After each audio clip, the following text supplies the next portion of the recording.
Hello বন্ধুরা, তো আমি নিউ টাউনের থেকে মিদা মার্কেট থেকে আমি চলে আসলাম হাওড়ায় কচুয়ায়। তো এখান থেকে আমি 800 টাকায় ভাড়া ধরেছিলাম। এত কমে আমি ভাড়া ধরি না, 20 টাকা কিলোমিটার এই ইন্টারসিটিতে। তো এখান থেকে আমার আবার ফাঁকা গাড়ি টেনে নিয়ে যেতে হবে, কিন্তু আমার মেন উদ্দেশ্য হলো এখানে আমার একটা কাজ ছিল, ফাঁকা গাড়িতে আসতাম। তাই 2-4 দিন ধরে ওয়েট করেছি, ওয়েট করতে করতে তো আজকে ভাড়া পেলাম, চলে আসলাম। তাই ভাড়ার টাকাতে তেলে আমার 1 ঘন্টা লেট হলো অ্যাডজাস্টমেন্টে, কিন্তু আমার তেলের টাকা তো আপ ডাউনে চলে আসলো। তো আমার আর টেনশন নেই। তো এখন আমি গাড়িটা টেনে নিয়ে আমি চলে যাব হাবড়ার দিকে।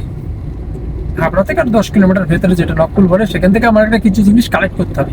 সেই জিনিসগুলো কালেক্ট করে আবার নিউটনের দিকে যাব, কিন্তু তার মধ্যে রাস্তায় যদি আবার ভাড়া পেয়ে যায়, কিন্তু লাগেজ থাকলে হবে না, কেন আমার পিছনে ডিকিটা ভরে যাবে, কিছু জিনিস আছে।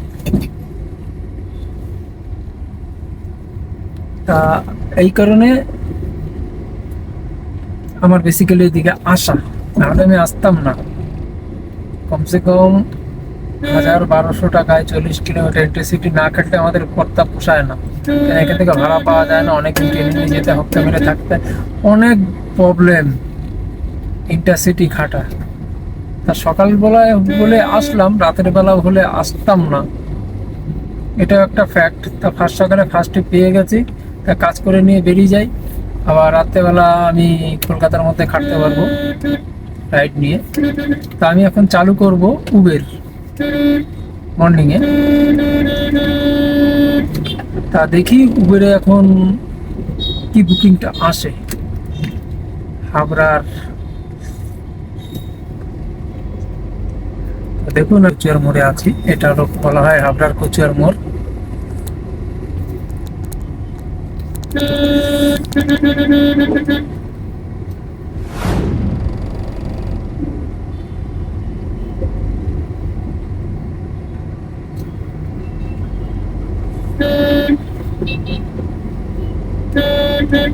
এটা হাবড়ার কচুয়ার মোড়, যেটা হাবড়া সংহতি পার্ক হয়ে হাবড়া পুলিশ থানা হয়ে গায়েঘাটা কি বনগাঁর দিকে যাচ্ছে।